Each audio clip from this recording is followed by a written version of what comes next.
सीधा आपको जोधपुर लाइव लिए चलते हैं, जहां राज्य स्तरीय स्वतंत्रता दिवस समारोह है। सीएम ने शहीद स्मारक पर वीर शहीदों को श्रद्धांजलि दी है और क्या कुछ कह रहे हैं आप भी सुनिए। आज का दिन हमारे इतिहास का एक स्वर्णिम अध्याय है।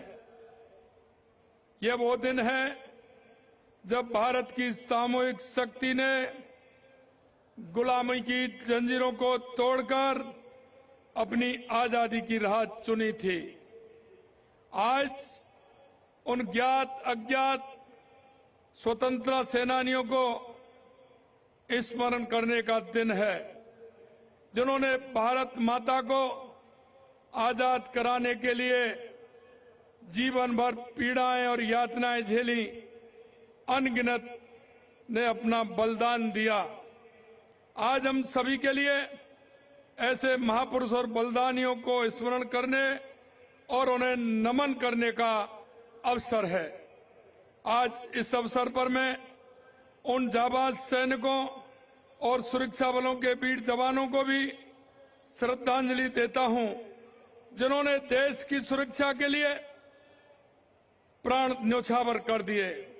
मैं सेना और अर्धसैनिक बलों के सभी बहादुर जवानों को प्रणाम करता हूं, जो देश की सीमाओं पर दिन रात मुस्तैदी से के साथ डटे हुए हैं। इस राष्ट्रीय पर्व पर मैं प्रदेशवासियों की सुरक्षा में तैनात सभी पुलिसकर्मियों, नागरिक संगठनों व सामाजिक सेवी संस्थाओं को धन्यवाद देता हूं, जो राष्ट्र निर्माण में अपनी अमूल्य सेवाएं दे रहे हैं। यह अत्यंत खुशी की बात है कि इस बार राज्य स्तरीय स्वाधीनता दिवस समारोह शौर्य और साहस और संस्कृति की गौरवशाली भूमि जोधपुर में आयोजित किया जा रहा है। साथियों, हमारे स्वतंत्रता सेनानियों ने एक ऐसे राष्ट्र का सपना देखा था जो आत्मनिर्भर, खुशहाल और समृद्ध हो, जहां हर व्यक्ति के पास तरक्की के भरपूर अवसर हों। हमारी स्वतंत्रता सेनानियों के इन सपनों को यशस्वी प्रधानमंत्री नरेंद्र मोदी जी अपना संकल्प बनाकर पूरा करने का काम कर रहे हैं। माननीय प्रधानमंत्री जी के नेतृत्व में आज भारत की न केवल दुनिया में साख बढ़ी है, बल्कि भारत दुनिया की चौथी सबसे बड़ी अर्थव्यवस्था बनकर उभरा है और तीसरी बड़ी अर्थव्यवस्था बनने की तरफ अग्रसर है। माननीय प्रधानमंत्री जी ने बीते 11 वर्षों में ऐतिहासिक निर्णय एवं कार्य किए हैं। माननीय मोदी जी स्वच्छ भारत अभियान, आयुष्मान भारत, उज्ज्वला योजना, प्रधानमंत्री आवास योजना, जल जीवन मिशन और किसान सम्मान निधि जैसे जन कल्याणकारी योजनाओं के माध्यम से आम जन के सपनों को पूरा करने का काम कर रहे हैं। माननीय प्रधानमंत्री जी के नेतृत्व में आज देश आत्मनिर्भर की एक नई कहानी लिख रहा है। आत्मनिर्भर भारत को एक नया नारा या सरकारी कार्यक्रम नहीं, बल्कि 140 करोड़ भारतीयों का सपना है, दृढ़ निश्चय और एक जन आंदोलन है। ये तब साकार होगा जब हर नागरिक, चाहे वह छात्र हो, पेशेवर हो, गृहिणी हो, युवा हो, उद्योगपति हो या किसान हो, अपनी जिम्मेदारी को समझते और देश की प्रगति में सक्रिय भागीदारी बने। ये हमारा सामूहिक दायित्व है कि हम स्थानीय संसाधनों का उपयोग करें, नवाचारों को बढ़ावा दें, गुणवत्ता को अपनी पहचान बनाएं। स्वदेशी का महत्व हमारी इस यात्रा का आधार है। स्वदेशी का अर्थ केवल भारतीय उत्पादन को खरीदना ही नहीं, बल्कि उनकी गुणवत्ता को विश्व स्तरीय बनाना है। प्रधानमंत्री जी का मंत्र है वोकल फॉर लोकल। आज हमारी प्रेरणा है, हमें अपने स्थानीय उत्पादनों को गर्व के साथ अपनाना है। उनका विजन लोकल फॉर ग्लोबल हमें प्रेरित करता है कि भारत में बने उत्पादन न केवल हमारी घरेलू जरूरतों को पूरा करें, बल्कि वैश्विक बाजार में भी पहचान बनाएं। जीरो डिफेक्ट, जीरो इफेक्ट के साथ हमें आगे बढ़ने की आवश्यकता है। हमारे उत्पादनों में न केवल सर्वोत्तम गुणवत्ता होनी चाहिए, बल्कि ऐसे उत्पादन बनाए जाने चाहिए जिससे पर्यावरण को भी नुकसान न पहुंचे। टेक्नोलॉजी आत्मनिर्भर भारत की रीढ़ है। जय जवान, जय किसान, जय विज्ञान में अब जय अनुसंधान जोड़ने की आवश्यकता भी है। ऊर्जा आत्मनिर्भर भारत का केंद्र बिंदु है। सोलर पार्क से लेकर विंड फार्म तक स्वच्छ ऊर्जा न केवल हमारी फैक्ट्रियों को नई शक्ति दे रही है, बल्कि हमारे घरों को रोशन कर पर्यावरण की रक्षा कर रही है। खादी का धागा आजादी की लड़ाई में हमारी ताकत बना था और आज वही धागा हमें विकसित भारत के सपने को साकार करने की प्रेरणा देता है। हमें ये समझने की आवश्यकता है कि जब हर नागरिक आत्मनिर्भर बनने का संकल्प लेगा, तभी पूरा राष्ट्र आत्मनिर्भर बन सकेगा। रक्षा के क्षेत्र में आत्मनिर्भरता हमारी ताकत का प्रतीक है। आज मेक इन इंडिया के तहत हम स्वदेशी युद्धपोत विमान और आधुनिक हथियार प्रणालियां बना रहे हैं। ऑपरेशन सिंदूर की यह सफलता इसका जीवंत उदाहरण है। साथियों, जब हमारे देश की तरक्की की राह है तो कुछ अराजक तत्व हमारे विकास में बाधा डालने के लिए नापाक हरकतें करने की कोशिश करते हैं, लेकिन वे भूल जाते हैं कि यह नया भारत है। इसका नेतृत्व आदरणीय प्रधानमंत्री नरेंद्र मोदी जी के हाथ में है, जो कहने में नहीं करने में विश्वास रखते हैं। गोली का जवाब गोले से देते हैं। आज आदरणीय प्रधानमंत्री जी के नेतृत्व में भारत आर्थिक ताकत नहीं बल्कि सैन्य ताकत के रूप में उभरा है, जिसकी वानगी ऑपरेशन सिंदूर के सफलता के रूप में सारी दुनिया ने देखी है। ऑपरेशन सिंदूर केवल सैन्य कार्रवाई नहीं बल्कि हमारे देश की उस प्रतिबद्धता का प्रतीक है जो कहता है कि अब सुरक्षा और सम्मान से कोई समझौता नहीं होगा। भारत अब चुप नहीं रहेगा। भारत आतंकवाद को बर्दाश्त नहीं करेगा। यह आतंक के आकाओं को संदेश है कि आतंकवाद कोई भी ठिकाना, अब आतंकवादी ठिकाना अब सुरक्षित नहीं है।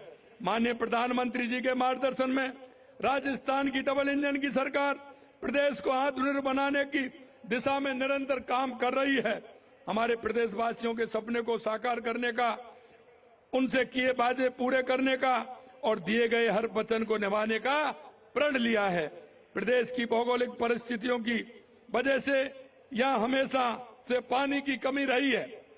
हमने इस चुनौती की तरह लिया है और प्रदेश को जल में आत्मनिर्भर बनाने का प्रण लेकर हम काम कर रहे हैं। राम जल सेतु लिंक परियोजना, यमुना जल समझौता पर काम तेजी से आगे बढ़ रहा है। नमनेरा बैराज का कार्य पूर्ण हो गया। यमुना जल समझौते के तहत टास्क फोर्स धरातल पर सर्वे का काम शुरू कर दिया।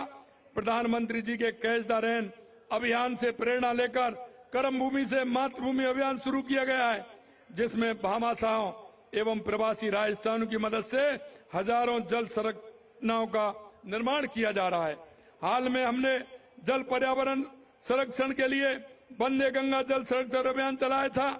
हमने यशस्वी प्रधानमंत्री नरेंद्र मोदी जी के एक पेड़ मां के नाम अभियान से प्रेरणा लेते हुए मिशन हरियाली राजस्थान शुरू किया है, जिसमें हमने 5 साल में 50 करोड़ पौधे लगाने का लक्ष्य लेकर काम कर रहे हैं और हम अब तक 15 करोड़ से अधिक पौधे लगाए जा चुके हैं।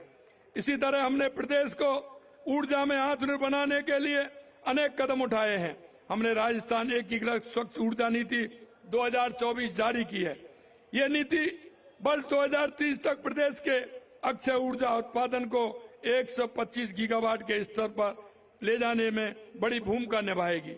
अब 22 जिलों में किसानों को दिन में बिजली उपलब्ध कराई जा रही है। हमारा प्रयास है कि पूरे प्रदेश के किसानों को दिन में बिजली मिलना शीघ्र प्रारंभ हो। हम 5 साल में 53,000 किलोमीटर सड़क नेटवर्क तैयार करने पर 60,000 करोड़ रुपए व्यय करने जा रहे हैं। अटल पथ, रिंग रोड, ब्रिज निर्माण से सड़कों का एक नेटवर्क तैयार किया जा रहा है। 1300 गांवों को डामर सड़कों से जोड़ा गया है एवं ग्रामीण सड़क नेटवर्क को सुदृढ़ करने हेतु 6,330 किलोमीटर लंबी मिसिंग लिंक सड़कों का निर्माण किया गया है। हमारी सरकार माननीय प्रधानमंत्री जी के संकल्प विकसित भारत 2047 के लक्ष्य को साकार करने के लिए वर्ष 2047 तक विकसित राजस्थान बनाने के लिए प्रतिबद्ध है। Rising Rajasthan global investment summit में प्राप्त 35 लाख करोड़ से अधिक के निवेश प्रस्तावों को तेजी से धरातल पर उतारा जा रहा है। राजस्थान ने खनिज ब्लॉकों की नीलामी में भी अभूतपूर्व प्रदर्शन किया है। संपूर्ण भारत में जहां प्रधान खनिज 500 ब्लॉक ही आवंटित हुए, वहीं राजस्थान ने 100 से अधिक ब्लॉक आवंटित करने का कीर्तिमान बनाया है। माननीय प्रधानमंत्री जी की प्रेरणा से हम प्रदेश के वंचित जरूरतमंद वर्ग के उत्थान के लिए काम कर रहे हैं। पंडित दीनदयाल उपाध्याय गरीबी मुक्त गांव योजना के तहत बीपीएल परिवारों को गरीबी से बाहर ला रहे हैं। हमने 5 वर्ष में 4 लाख सरकारी और निजी क्षेत्र में 6 लाख नौकरियां सृजित करने का संकल्प लिया है। 75,000 से अधिक नियुक्ति पत्र सौंपे जा चुके हैं। 1,68,000 पदों पर भर्ती प्रक्रिया चल रही है। 3 लाख युवाओं को कौशल प्रशिक्षण दिया गया है। एसआईटी का गठन कर पेपर लीक पर लगाम लगाते हुए उनके दोषियों को जेल में भेजा जा रहा है। हम जरूरतमंद महिलाओं को 450 रुपए में गैस सिलेंडर उपलब्ध करवा रहे हैं। मुख्यमंत्री आयुष्मान आरोग्य योजना के तहत 25 लाख रुपए तक के निःशुल्क इलाज की व्यवस्था की है। किसान हमारी ताकत है। हमने किसान भाइयों को 35,738 करोड़ रुपए का बिजली बिल अनुदान दिया है। 1,60,000 कृषि कनेक्शन जारी किए गए हैं। किसान सम्मान निधि के तहत 76 लाख से अधिक किसानों को 6,845 करोड़ रुपए दिए हैं। प्रदेश में प्रधानमंत्री फसल बीमा योजना का दायरा बढ़ाते हुए वर्ष 2025 में 24-25 में 3 करोड़ 73 लाख से अधिक पॉलिसी जारी की गई हैं। प्रधानमंत्री फसल बीमा योजना में 5,338 करोड़ रुपए भुगतान किया गया है। 14 लाख महिलाओं को प्रशिक्षण देकर 7,80,000 लखपति दीदी बनाने का काम किया है। मां बाहुचर योजना के तहत गर्भवती महिलाओं को निःशुल्क सोनोग्राफी की सुविधा उपलब्ध करवा रहे हैं। लाड़ो प्रोत्साहन योजना में 2,30,000 बालिकाओं को 1.5 लाख रुपए का सेविंग बॉन्ड दिया जा रहा है। महिला सुरक्षा को प्राथमिकता देते हुए पहले चरण में 500 कालिका पेट्रोलियम यूनिट का संचालन किया गया। 3 महिला बटालियन 65 एंटी रोमियो स्क्वाड की पहल भी की। हमारी प्रदेश सरकार ने ऑपरेशन एंटी वायरस चलाकर साइबर अपराध के वायरस को खत्म किया और साइबर ठगों को सलाखों के पीछे भेजा है। अपराधियों को कानून के शिकंज में लाने के लिए एसआईटी गैंगस्टर से निपटने के लिए एंटी गैंगस्टर टास्क फोर्स से प्रभावी कदम उठाए गए हैं। सुशासन हमारे देश और प्रदेश की प्रगति की कुंजी है। जैसा कि हमारे यशस्वी प्रधानमंत्री नरेंद्र मोदी जी कहते हैं कि अच्छा शासन वही है जो लोगों की आकांक्षाओं और उम्मीदों के अनुसार काम करे। माननीय प्रधानमंत्री से प्रेरणा लेते हुए हमारी सरकार प्रदेश में सुशासन के लिए कृत संकल्प है। हमारी सरकार ने हाल में पंडित दीनदयाल उपाध्याय अंत्योदय संबल पखवाड़ा आयोजित कर राज्य भर में शिविर लगाकर सरकारी विभागों से जुड़े काम किए और लाखों जरूरतमंदों को राहत पहुंचाई गई है। हम प्रदेश की सेवा के लिए प्रतिबद्ध हैं। राजस्थान को एक समृद्ध और विकसित राज्य के रूप में स्थापित करने के लिए पूरी तरह से समर्पित हैं। विकास और सुशासन के इस संकल्प में आपका साथ ही हमारी ताकत है। आइए हम सब मिलकर राजस्थान को देश का सबसे विकसित समृद्ध राज्य बनाएं। आपके इस अवसर पर मैं आप सभी को स्वतंत्रता दिवस की पुनः सभी को बहुत बहुत शुभकामनाएं देता हूं। जय हिंद, जय भारत, जय राजस्थान।